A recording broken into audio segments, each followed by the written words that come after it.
주 예수 그리스도로 말미암는 은혜와 평강과 위로와 축복이 사랑하는 성도님 여러분들과 여러분 가족 위에 충만하게 계시기를 주님의 이름으로 축복합니다. 아멘. 하나님은 어떤 분이신가? 하나님은 누구신가? 여러분이 느끼는 하나님은 어떤 분이세요? 어떤 사람은 하나님의 굉장히 무서운 분, 잘못하면 벌을 주시는 분으로 이해하시는 분이 계신가 하면, 어떤 분은 또 하나님은 사랑이시다. 하나님은 사랑이 많으시고 하나님 좋으신 분이라서 우리의 연약함을 다 이해해 주시는 분이시다 로 이해하고 계시는 분들도 계십니다. 하나님은 공의로우신 분이에요. 하나님은 또한 사랑의 하나님이세요.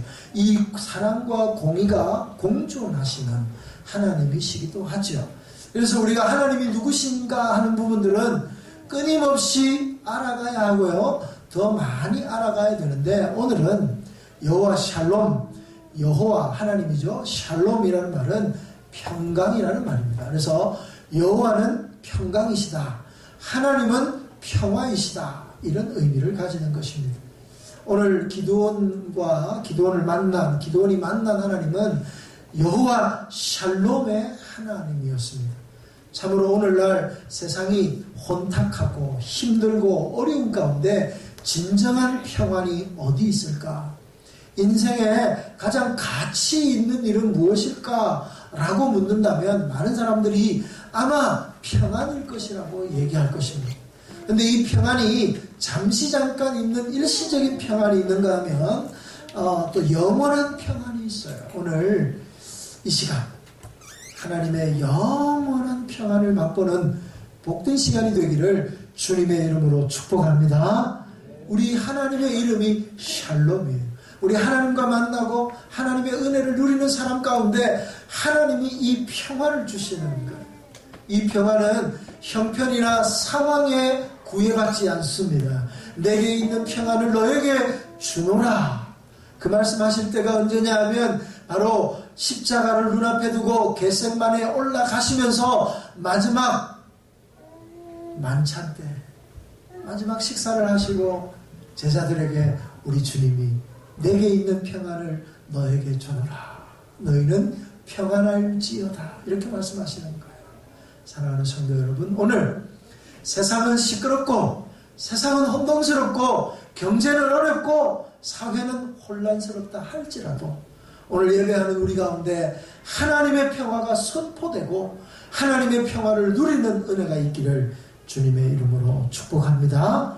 아멘. 그러면 오늘 기드온이 평화의 하나님을 만나요. 이 만남을 통해서 24절, 오늘 우리 본문 24절을 보시면 이런 표현이 나와요. 기드온이 여호와를 위하여 거기서 제단을 쌓고 그것을 여호와 샬롬이라 하였더라.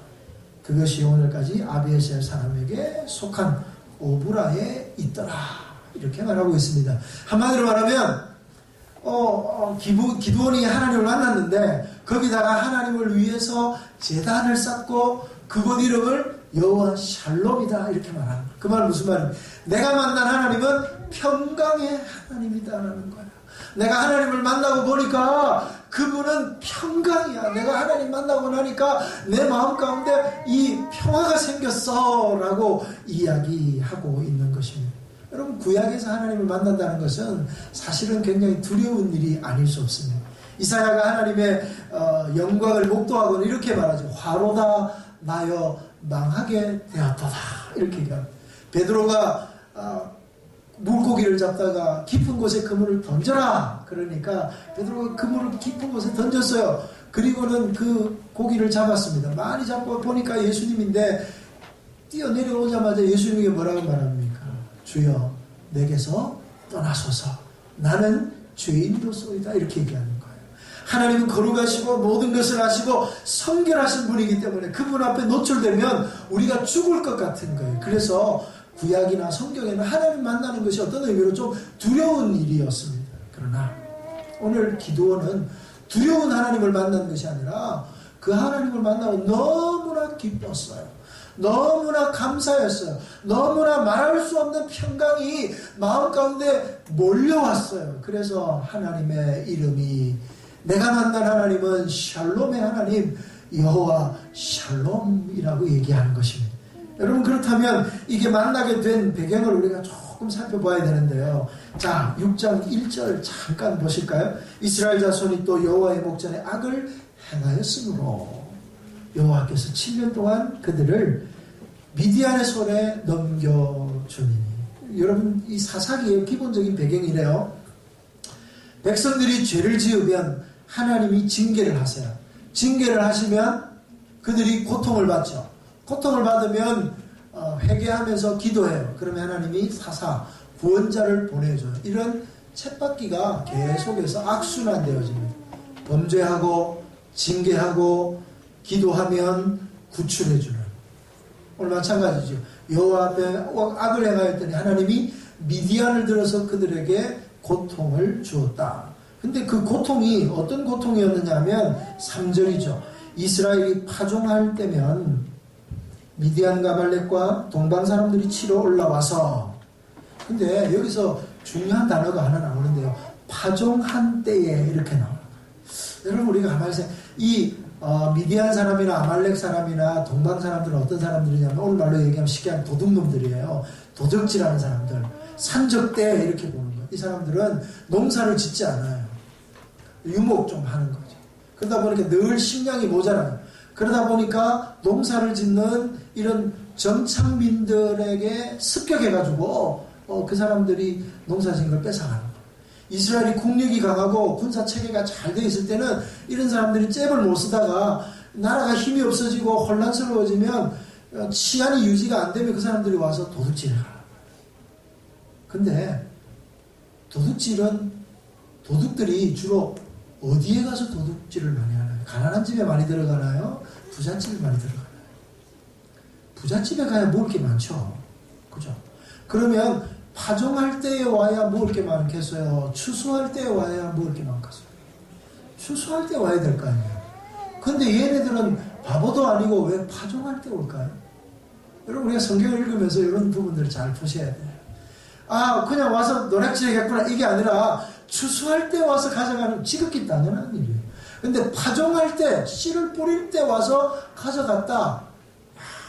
이게 무슨 의미냐 하면, 추수할 때는 당연히 가져가겠죠. 뭐 먹을 게 많으니까. 근데 파종할 때도 와서 가져가는. 파종할 때가 언제냐 하면, 쉽게 얘기하면 우리나라로 따지면, 우리나라가 이제 11월, 10월부터 이제 막 추수해서, 가을은 천고마비의 계절이라 그래서 아주 풍성하잖아요. 그래서 추석도 보내고, 우리 추수감사절도 하고, 어쨌든 마음이 단단해. 먹을 게 굉장히 많아요. 근데 이제 겨울을 지나고, 잘해서, 겨울을 지나고, 보리를 추수하기 전에 제일 먹을 것이 없을 때가 언제예요, 우리가? 보리고개라는 말이 그 나와요. 요즘은 그런 시즌이 없으니까 사시사철 푸르고 비닐하우스에 싸서 안 나오는 게 없어. 잘 모르지만 옛날에 그야말로 힘들고 어려울 때, 보리고개 때 제일 힘든 거예요. 춘궁기라 그래서 3월, 4월, 5월 이럴 때 제일 먹을 게 없어요. 그때. 여러분, 이스라엘 백성들이 파종한 때라는 말은 씨를 뿌릴 때 이런 말이거든요. 씨를 뿌려가지고 이제 첫 번째 싹이 났을 때를 의미합니다. 막 씨를 뿌린 때 아무것도 없는 시즌이 아니고 막 그야말로 제일 먹을 것이 없는 시즌에, 그래서 첫 번째 나는 싹을 솎아줘요. 그들은, 우리는 밭에다가 씨를 뿌리지만, 여러분, 우리 잘 씨 뿌리는 비율을 기억하시면 길가에도 뿌리고 가시밭에도 뿌리고 막 온갖 데 다 뿌리잖아요. 걔네들은 농사법이 우리랑 달라요. 우리는 밭을 다 갈아엎고 씨를 뿌리는데 그 사람들은 그게 아니야. 그냥 씨를 뿌려놓고 밭을 갈아. 그러니까 어디에서 뭐가 나올지 모르는 거예요. 그래서 씨를 뿌리고 나서 이제 첫 번째 열매가 이제 조금 싹이 나면 거기에 이제 거기다 농사를 짓는데, 그러려면 이제 잘 안 되는 데는 뽑아야 될 거 아니에요. 쉽게 말하면 솎아도 주고. 그러면 그 싹을 먹는 시즌이 바로 이때예요. 그러니까 보릿고개에 정말 먹을 것 없어서 그런 것을 먹으면서 연명할 그때, 한마디로 말하면 제일 힘들고 어려울 때 와서 이 사람들이 다 뺏어갔다 이 말이에요. 여러분, 우리 설상가상이라는 말이 있잖아요. 안 좋은 일이 생길 때는 또 연달아 일어나요. 또 가난한 집에, 힘든 집에 큰 병이 생겨요. 우환이 생기고. 여러분 그렇지 않던가요? 뭐 힘이 있을 때, 부자였을 때, 먹을 것이 있을 때 조금 어려움을 당하는 것은 이겨낼 힘이 있어요. 아니 뭐 그래, 뭐 다음에 농사 잘 지으면 되지, 뭐 이러면서 이기면 되는데, 이제 마지막 남은 이제 뭐 파종할 때 와가지고 싹 끌어가니까 이제 정말 그것마저 다 빼앗아 가버리고 나니까 나중에 추수할 것도 없어질 정도로, 가난한 집에 와가지고 콩 한 쪽도 다 뺏어가는 정말 모련치한 것들이 바로 오늘 여기 나오는 미디안 사람. 그러니까 그걸 당하는 이스라엘 백성들은 얼마나 힘들겠어요. 그래서 미디안 사람들이 온다 이러면 2절 보세요. 2절. 미디안 손이 이스라엘을 이긴지라 이스라엘 자손이 미디안으로 말미암아 산에서 웅둥이와 굴과 산성을 자기들을 위해 만들고, 미디안 사람들을 피해가지고 굴을 파가 숨는 거예요. 산성에 숨는 거예요. 웅덩이를 파서 숨는 거예요. 쉽게 말하면 산에 올라가가지고 땅을 다 파가지고 위장하는 거죠. 숨어 지내는 거예요. 숨는 수밖에 없는, 눈에만 띄면 다 뺏어가니까. 세상에 씨를 뿌려가지고 이것도 뺏어가니까 아예 눈에 안 띄는 게 좋겠다. 그래서 미디안 사람들이 온다 이러면 아예 산으로 도망가가지고 아주 깊은 이 웅덩이나 굴 속에 들어가서 나오지를 않는 거예요. 두더지처럼 숨을지. 그런 세월이 7년이 지났다 이렇게 말하고 있습니다. 그런데 누구에게 나타나냐면 요아스의 아들 기드온에게 하나님이 나타나는데요.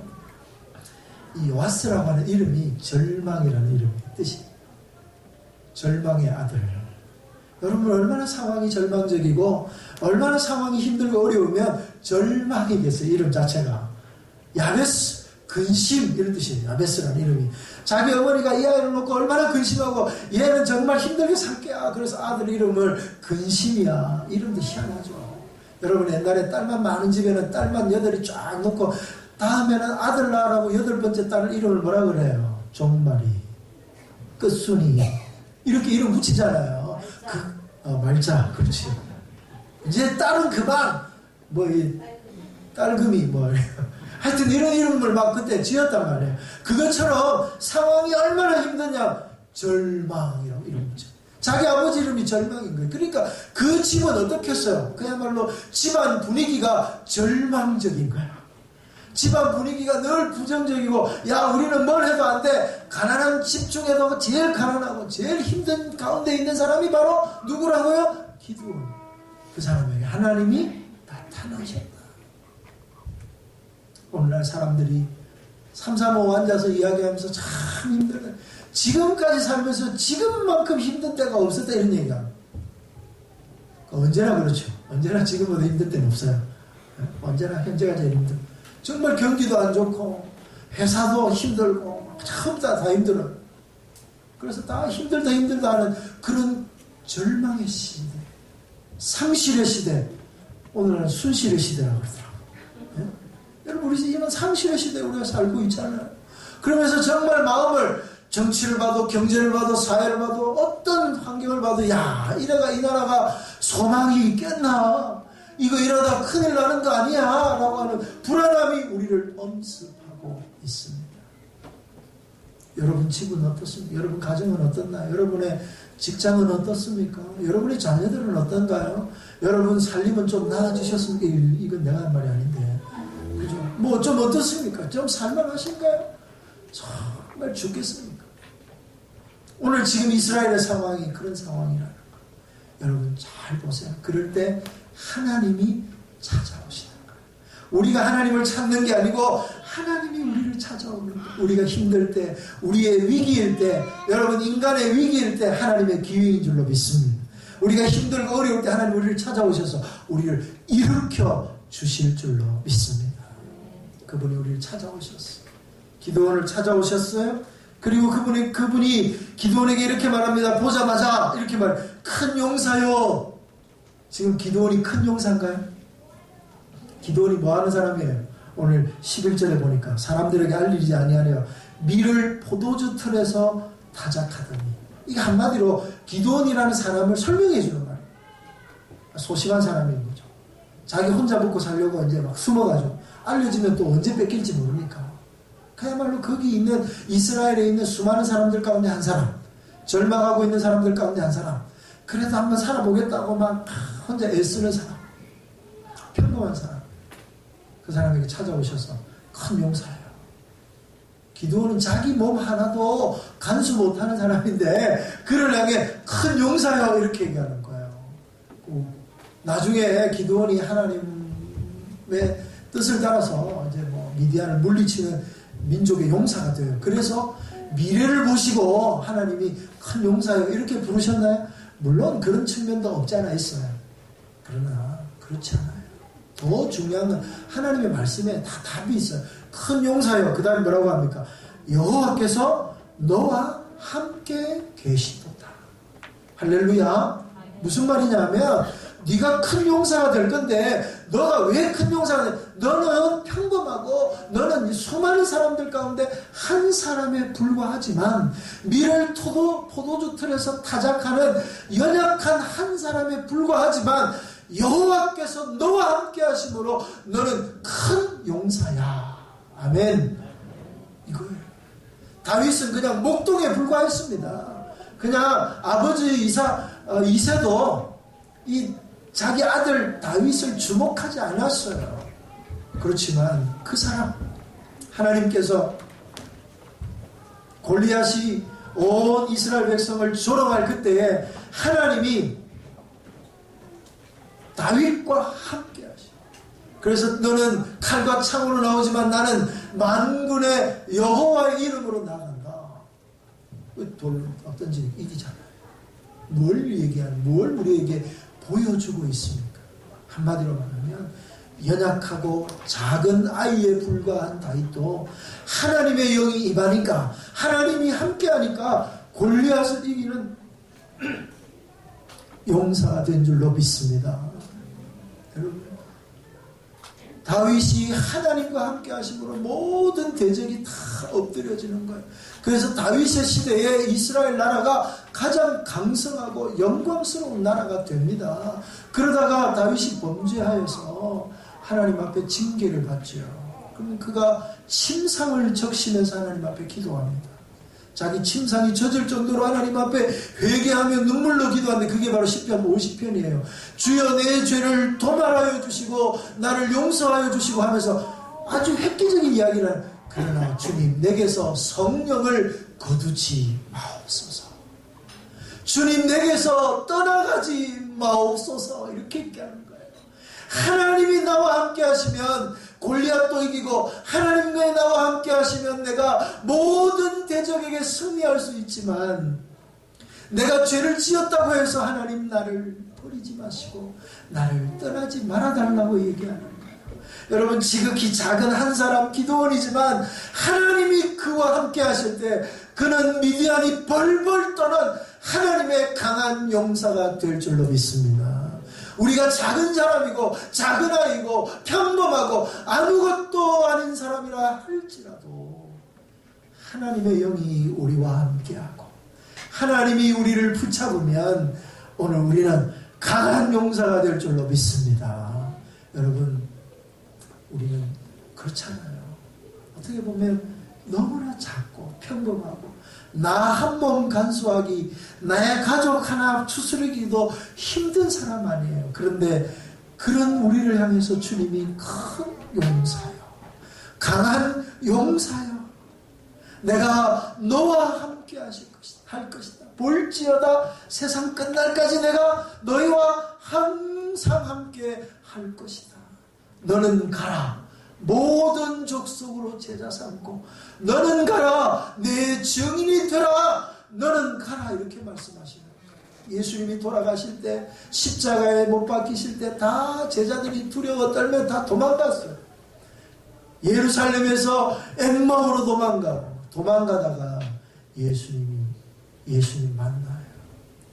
그리고는 그들이 변화되죠. 오순절날 성령이 임하고 그야말로 잡히시던 날 밤에 뿔뿔이 흩어졌던 그 제자들, 두려워 떨던 제자들이 오순절날 성령이 임하고 나니까 어떤 일이 일어납니까? 설교할 때 3,000명이 회개하고 예수 그리스도를 담대히 전하고 목이 끊기고 감옥에 갇히어도 그들은 두려워 떨지 않으며 하나님의 말씀을 전할 때 로마를 뒤집어 놓습니다. 12명에 불과한 그 제자들이 로마 제국을 복음으로 정복하고 세상을 변화시키는 것. 그 일이 어떻게 가능합니까? 그는 어부였습니다.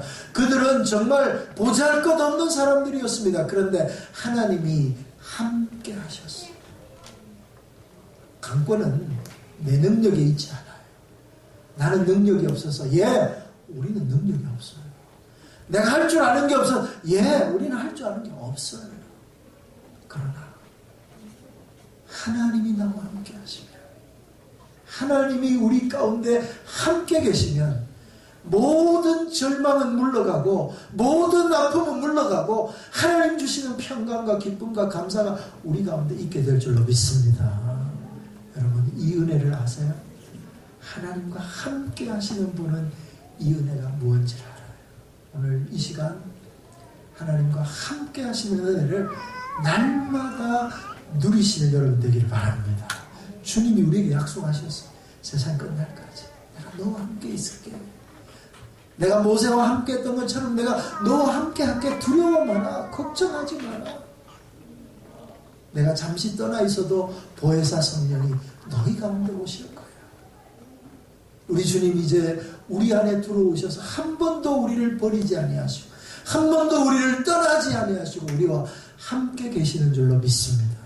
다만 우리가 그걸 못 느끼는 게 문제예요. 느끼세요. 하나님의 임재를 경험하세요. 하나님의 함께 하심을 느끼세요. 그래서 그분과 더불어 동행하고 하나님의 은혜를 누리시는 우리 모든 성도들이 되시기를 주의 이름으로 축복합니다. 아멘. 두 번째는요, 불평도 들어주시는 하나님입니다. 13절 보세요.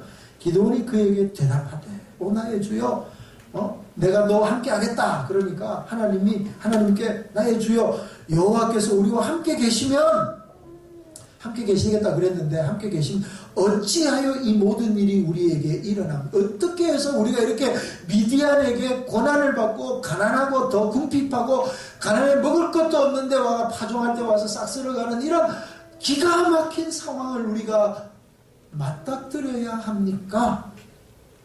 또 우리 조상들이 일찍이 우리에게 이르기를 여호와께서 우리를 애굽에서 올라오게 하신 것이 아니냐 한 그 모든 이적이 어디 있나이까? 홍해를 가르시고 10가지 재앙으로 애굽을 멸하시고 낮에는 구름 기둥 밤에는 불 기둥 만나와 메추라기로 먹이시고 입히시던 그 하나님의 기적은 어디 가고 왜 지금 우리가 이렇게 어려움을 당하고 궁핍해져야만 합니까? 이렇게 불평하라고 해요. 여러분, 이 기드온의 불평에서 무엇이 보이나요? 기드온도 우리하고 비슷하네. 우리도 이런 불평을 할 때가 얼마나, 하나님 왜 하필이면 납니까? 왜 하필이면 나만 이렇게 힘들게 하세요? 성경에 보니까 기적이 일어나고 오병이의 기적도 일어나고 막 이스라엘 백성 잘 되고 보니까 김집사는 하는 일도 별로 없는데 잘 되고 왜 나만 이렇게 힘들어요? 하는 일마다 안 되고 하는 일마다 안 되고 우리 애만 이상한 것 같고. 네? 그래서 하나님 왜 나가지고 말도 잘 안 나오고 하나님 왜 나만 이렇게 괴롭혀요? 왜 하나님 나만 이렇게 힘들게 해요?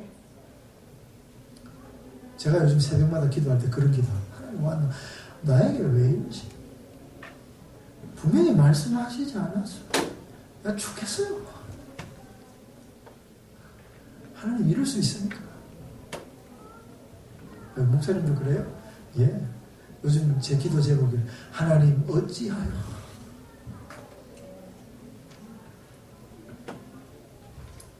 근데요, 여기서 그렇게 원망하고 불평했더니 14절 말씀 보세요. 여호와께서 그를 향하여 이르시되, 여기다 밑줄 쫙 끄면 그를 향하여 이르시되. 이게 개혁 개정판인데 개혁 성경에 뭐라고 되어 있냐면 그를 돌아보아. 옛날 성경 그를 돌아보아 이렇게 되어 있어요. 이 돌아본다는 말이 어떤 의미냐면 보시고 주목하여 보시고 주시하시고 뭐 이런 표현들이 나올 때마다 우리가 거기에 집중해야 돼요. 거기 히브리어나 헬라어 단어를 보면 우리말 표현보다 훨씬 깊은 의미를 가져요. 그래서 하나님이 우리를 불쌍히 여기사, 나인성 과부의 눈물을 보시고 주님이 그 과부를 불쌍히 여기사, 성경에 이렇게 되어 있거든요. 민망히 여기사 이렇게 되어 있습니다. 근데 그 말을 그 헬라어 단어를 그냥 우리말로 직역하면 어떻게 되냐면, 제가 자주 말씀을 드립니다. 창자가 끊어질 만큼의 아픔을 가지고 보시고. 그 말은 무슨 말입니까? 그 여인의 아픔이 지금 창자가 끊어지는 아픔이라는 거예요. 아들이 죽었잖아요. 홀로 된 여인이 아들이 죽었으니까 정말 창자가 끊어지는 것 같은 아픔. 여러분, 창자가 끊어지는 것 같은 아픔을 경험해 본 적 있나요? 정말 아프면 창자가 끊어져요. 장이 뒤틀려요. 정말 근심과 걱정이 되면 위가 멈추고요, 장이 멈추어 버려요. 그러면서 위와 장에서 그야말로 칼로 베어내는 같은 아픔이 찾아와요. 그래서 이 암 중에 위암, 췌장암, 이런 암이 고통이 제일 심해요. 칼로 도려내는 아픔을 나중에는 몰핀을 놓아도 그 아픔이 없어지지 않아요. 그래서 그분들이, 그 말기암 환자들이 그런다잖아요. 제발 날 좀 죽여주십시오. 그래서 안락사를 좀 허락해야 되는 거 아니에요? 가망이 없는 환자에게 빨리 죽여주는 게 인권이 아니냐, 뭐 이런 얘기 막 하잖아요. 그만큼 고통스러워, 그만큼 아픈 거예요. 그야말로 제일 아픈 게 바로 그런 표현이에요. 오늘 마찬가지로 우리 주님이 그를 향하여 또 돌아보사, 이런 표현들은 한마디로 말하면 이런 의미를 가지. 지극한 연민의 심정으로 주시하시고, 이런 것이죠. 돌아보시고 그를 향하여 하나님의 얼굴이, 하나님의 눈이 그를 향하여 주목하여 보시는 것이 지극한 연민, 동정, 사랑, 불쌍히 여기는 마음으로, 창자가 끊어지는 아픔으로 그의 아픔을 인식하고 인정. 그래서 우리 주님, 내가 떠나면 보혜사가 너희를 위해 올 것이다. 이 보혜사가 성경에 보니까 카운셀러 이렇게 되어 있어요. 카운셀러. 위로자, 상담자로 번역하잖아요. 우리가 그 카운셀러, 상담자는 어떤 사람이 상담자냐면 내담자를 깊이 이해하고 그의 아픔에 공감하는 사람이 좋은 상담자. 오늘 우리 하나님이 우리의 상담자가 되신다라고 말할 때는 그런 의미를 가지는 거예요. 우리가 어떤 불평과 어떤 원망과 우리가 어떤 어려움을 가지고 주님 앞에 나온다 할지라도 주님이 우리를 책망하시는 것이 아니라 내가 네 아픔을 알고 네 고통을 알고 너의 눈물을 내가 안단다, 이렇게 말씀하는 거예요. 누가 내 마음을 알아요? 여러분, 내 마음도 내가 몰라요. 아침에 다르고 저녁에 달라요. 내 마음도 휘딱휘딱 변해서 내 마음도 나도 모르는데 누가 내 마음을 알아요? 나를 낳아준 부모도 내 마음을 몰라요. 나와 함께하는 남편도, 나와 함께하는 아내도 내 마음을 다 몰라요. 그런데 누가 내 마음을 이해하고 누가 내 마음을 아신다고요? 나보다 나를 더 잘 아시는 분이 계신데 그분이 바로 하나님이라는 거예요. 그래서 우리는 창조주 하나님 앞에 우리의 그 어떤 것이라도 주님 앞에 들고 나오셔야 돼. 원망 불평한다고 하나님 앞에 내가 어떻게 그런 기도하? 아니요. 하나님은 우리를 만나고 우리와 교제하기를 원하시는데, 하나님은 우리가 아파하고 울고 원망하고 이런 것까지도 다 들으셔요. 그리고 우리를 진정으로 이해해 주신, 그래 내가 네 마음을 알아, 그래 내가 네 편이 될게. 어제 우리 자녀교육 세미나한테 강사 우리 선생님이 하신 말씀이 그런 얘기예요. 한마디로 말하면 우리 자녀들이 힘들다고 얘기할 때 그래 힘들지 라고 얘기하면 되는데, 엄마 번역기가 있더만 보니까 그 엄마 말이 그 내용이 다른데, 그건 나중에 이제 여러분 직접 들어. 어쨌든 마음과는 다르게 말이 나가는 거예요. 근데 진짜 마음은 뭐예요? 그 아이의 아픔을 이해하는 거. 하나님이 오늘 우리가 어떤 투정을 하고 어떤 원망을 하든 다 알아요. 여러분 시편 말씀을 보세요. 시편을 보면 하나님 내 원수가 어찌 일이 많은지 천만인이 둘러싸여 나를 치려하나이다. 하나님 제 원수는 쟤는 왜 저렇게 잘되고 열받습니다. 뭐 이런 표현들이 굉장히 많이 나옵니다. 하나님 내가 쟤가 꺾여가지고 피가 뭐 성경 그대로 표현하면 이 피부가 벗겨지는 걸 봐야 내 마음이 시원할 것 같습니다. 이런 표현들도 나와요. 아주 막 정당한 표현들 나와요. 내가 저 인간 내가 보는 것 가지고는 내가 저 인간 잘 되는 거 가지고 정말 하나님 내 마음이 상하는데 어쩌면 좋겠습니까? 이런 표현들도 굉장히 나와요. 시편은요 아름다운 시만 있는 게 아니에요. 하나님을 찬양하는 온 땅이여 여호와를 즐거이 부를지어다 이런 찬양만 나오는 게 아니고 원망 그걸 우리가 이제 뭐라고 얘기하면 탄원시, 원망시라고 얘기합니다. 이런 시들이 시편의 절반을 차지해요.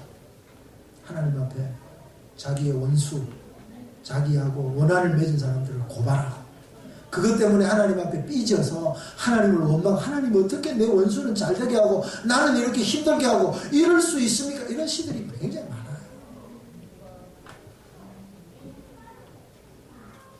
이런 시들이 성경이 되어서 이게 뭡니까? 하나님이 인간의 마음을 다 아시는 거예요. 불평이 가득한 시지만 하나님이 그것을 다 들으시고 하나님이 용납하시고 하나님이 그걸 다 들으시고 응답하시고 그러면서 오늘 하나님이 우리에게 말씀하시기를 히브리서 4장 15절에 은혜를 구하는 자마다 은혜의 보좌 앞에 담대히 나아갈지니라. 우리에게 계신 대제사장이 한 분 계신데 그분은 우리의 연약함을 체휼하지 아니하시는 분이 아니시오. 이 말이 굉장히 어려우니까 우리말 개혁 개정판에는 우리를 동정하지 아니하시는 분이 아니시오. 부정사가 몇 개나 붙어가지고 어쨌든 하나님이 우리를 특별히 우리의 연약함을 너무나 잘 아셔서 우리의 형편을 이해하신다 그런 의미 한마디로. 그래서 하나님은 우리 마음을 너무 잘 아시고 이해해 주신다. 사랑하는 성도 여러분, 힘든데 누가 내 아픔을 알고 내 힘듦을 알고 내 고민을 알아주면 그걸로 끝나잖아요. 힘들고 세상에 나가서 지치고 힘들어서 어깨가 푹 쳐져서 들어왔는데 아내가 여보 수고했어요. 그러면 피곤이 확 풀리는 거 아니에요? 시험 쳐가지고 떨어져서 들어오는 시험처가 시험을 망쳐서 들어오는 아이에게 야 너 시험 똑바로 못 쳐 이러면 애들이 튀지만 시험 다음에 잘 치면 돼. 너 힘들었지 너 고생 많이 했는데 괜찮아. 그러면 다음에 열심히 해야지 이런 마음이 드는 거예요. 마찬가지 아니에요? 내 마음을 이해해주면 아무리 힘들어도 누군가 내 마음을 이해해주고 알아만 주면 우리는 다시 일어날 수 있는 힘이 생기는 거예요. 그게 가정이고 그게 교회고 그게 하나님의 은혜인 줄로 믿습니다. 여러분 하나님이 오늘 우리에게 말씀하시는 거예요. 하나님께서 내가 네 마음을 다 알아. 내가 너 지켜주고 너 문제를 내가 해결해 줄 테니까 너 내 앞에 와. 그렇게 말씀하시는 거예요. 이 하나님의 은혜를 이 하나님을 만나고 난 이 기도원의 마음에 하나님은 평강이시다. 여호와 샬롬 이게 나오잖아요. 안 나옵니까? 저절로 나오죠. 내 마음이 기쁜데 교회 와서 예배를 드리고 염려와 근심과 걱정은 물러가고 하나님 주신 평안이 오늘 저와 여러분 안에 있기를 주의 이름으로 축원합니다. 상황은 하나도 안 바뀌었어요. 여전히 세상은 힘들어요. 그러나 하나님이 내 마음을 알아주시잖아요. 하나님이 나를 이해해 주시잖아요. 그러면 됐죠. 마지막 세 번째로는요. 시험까지도 용납하셔요. 자, 하나님께서 이스라엘을 구원하겠다고 하는 사명을 주니까 17절 기드온이 그에게 대답하되 내가 만일 주께 은혜를 얻어싸우면 나와 말씀하시는 이가 주 되시는 표징을 내게 보이소서 이렇게 말해요. 나와 말씀하시는 이 누굽니까? 여러분 11절에 보시면 여호와의 사자가 12절에 보시면 여호와의 사자가 이러다가 14절에 가면 여호와께서, 16절에 가면 여호와께서. 여러분, 여호와의 사자는 누구? 여호와는 누굽니까? 다른 분인가요? 헷갈리잖아요. 왜 또 뒤에 가면 또 여호와의 사자가 이러나요? 여호와의 사자와 여호와가 지금 혼용되어 사용되어지고 있죠. 그 말은 한 분이세요. 두 분이 아니고 한 분이신데, 구약 성경에 보면 성육신하기 이전에 성자 하나님이 사람의 몸을 입고 나타나는 경우가 있습니다. 그게 바로 오늘 본문의 말씀. 여기 나오는 여호와의 사자, 여호와는 바로 성자 하나님이시래요. 성육신하기 이전에 예수님. 사드락과 메삭과 아벳느고가 7배나 뜨거운 풀무불에 빠져가지고 불타 없어지지 않고 머리털 하나도 상하지 않고 나왔는데, 사람들이 보니까 그 풀무불 안에 세 사람이 아니고 몇 사람? 네 사람이 왔다 갔다. 그 네 사람이 누구냐 하면 네 번째 사람이 예수. 성육신하기 이전의 성자 하나님. 바로 이 성자 하나님. 나와 말씀하시는 하나님이 하나님이신지 내게 보여주십시오. 하나님이 사람의 몸을 입고 오니까 이분이 지금 하나님이 내게 말씀하시는 건지, 예? 이분이 내가 내 혼자 혹시 지금 오해하는 건지, 당신이 정말 하나님이신 것을 나에게 가르쳐 주십시오. 표징, 사인을 주십시오. 이렇게 얘기합니다. 여러분, 하나님의 하나님 되심을 표적으로 우리에게 보여주세요. 물이 포도주가 되신 이 처음 표적을 어디에서? 가나 혼인잔치에서 행하니라. 요한복음 2장에서 나옵니다. 그래서 요한복음에서는 예수 그리스도가 하나님이신 것, 예수님이 하나님이신 것을 드러낼 때 표적이라는 말을 써요. 바람과, 저가 누구기에 바람과 바다도 순종하는가. 우리 주님 말 한마디에 바람과 바다가 잔잔해지잖아요. 저가 누구기에 보리떡 5개와 물고기 2마리로 5,000명을 먹이시는 역사를 이루시는가. 그가 누구, 이게 표적이에요. 그러니까 예수님이 하나님이심을 드러내는 표적인 거죠. 누구만 알 수 있습니다. 물떠온 하인은 아는 거예요. 오병이어를 기적을 본 사람, 제자들은 아는 거예요. 예? 표적은 그런 거예요. 여러분, 오늘 마찬가지 우리가 하나님의 말씀을 들을 때 하나님께서 하나님을 시험하는 것은 좋은 일이 아닙니다. 그런데 하나님이 허용하실 때가 있다는 거예요. 오늘 본문 말씀 보니까 3번이나 시험하죠. 국을 고기 위에 쏟아요. 20절에. 그렇지만 하나님께서 불러 응답하시죠. 마찬가지로 저 열왕기상 18장에 가면 엘리야가 무너진 제단을 수축하고 거기에 물을 부어요. 주여 불러 응답하소서. 여호와가 하나님이 여호와 되신 것과 내가 하나님의 종인 것과 이 모든 백성으로 하나님의 하나님 되심을 드러내 주시옵소서 라고 기도할 때 불러 응답하는 거예요.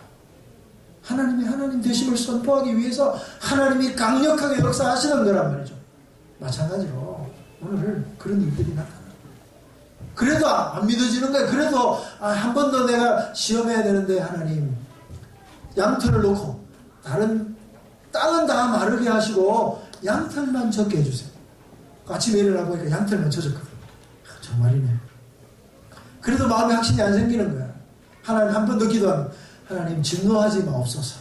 자기도 째리는 거예요. 지금 이제 하나님을 3번이나 지금 못 믿으니까 그 째려가지고. 그렇지만 하나님, 나는 정말 확신이 안 생겨서 그러는데 이번에는 반대로 땅은 적고 양털만 마르게 해주십시오. 아침에 이제 이슬이 내리니까 거긴 일교차가 심해가지고 이슬이 엄청, 우리나라 여름에 내리는 이슬 정도 이슬이 아니에요.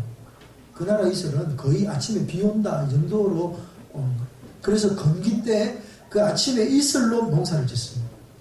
여러분, 그 정도면 이 이슬이 얼마큼 내리는지, 그러니까 젖을 정도인 거죠. 땅은 적고 양털은 마르. 기적이잖아요. 그걸 통해서 하나님의 하나님 되심을 드러내요. 여러분, 오늘 우리 가운데도 하나님이 하나님 되심을 나타내세요. 내가 하나님이다. 하나님 결심을 나타내기 위해서 하나님이 우리에게 표적을 보여주시고 이적을 보여주시고 믿음을 견고케 하실 줄로 믿습니다. 그래서 정말 이게 하나님 뜻입니까? 정말 내가 이가 하나님의 뜻인 줄 알고 내가 따라가겠습니다. 하나님 내게 하나님의 뜻을 보여주십시오 라고 기도하면 하나님께서 응답하시는 거예요. 여러분 근데 이것은요 아무 때나 쓰시면 안 되고 여러분 내가 걱정돼서 또 날마다 하나님을 보여주십시오 이럴까봐 내가 걱정돼서 얘기한 일생에 한 번 있을까 말까 아니죠. 일생을 두고 기도해야 돼요. 정말 내 일생의 터닝 포인트 앞에서 하나님 앞에 결단할 때 이 정도 기도하는 거예요. 그럼 하나님이 들으시고 도와줍니다. 예를 들면 이런 거죠. 나는 목사하기 싫은데 하나님이 너 목사해. 그럼 정말 하나님 이게 하나님 뜻입니까? 그러면 내게 무엇을 보여주십시오. 그래서 신학교 오는 사람 많습니다. 네? 마찬가지. 그렇게 어떤 인생의 어떤 터닝 포인트 앞에서 하나님 정말 하나님의 뜻이 무엇입니까? 이렇게 구하고 하나님의 뜻을 쫓아가요. 왜요? 왜 하나님이 그렇게 우리의 믿음을 견고케 하고 의심을 물리치고 오직 하나님을 신뢰하도록 하기 위해서 하나님이 그런 것들을 우리에게 허락하십니다. 사랑하는 성도 여러분, 그런 주님을 만난 거예요. 얼마나 좋아요. 그래서 그곳에다 제단을 쌓고 여호와 샬롬 이렇게 얘기하는 거예요. 여러분 오늘 우리가 주님을 만나면 주님 만난 사람에게 나타나는 가장 탁월한 특징이 뭐냐면 바로 여호와 샬롬 하나님의 평안이 우리 가운데 있게 될 줄로 믿습니다. 오늘 이 시간 나를 아시고 나를 이해하시고 나와 함께 하시고 나의 믿음을 견고케 해 주시기까지 하시는 하나님을 만나시는 역사 있기를 주님의 이름으로 축복합니다. 아멘. 우리 함께 찬양할까요? 내 마음 만지는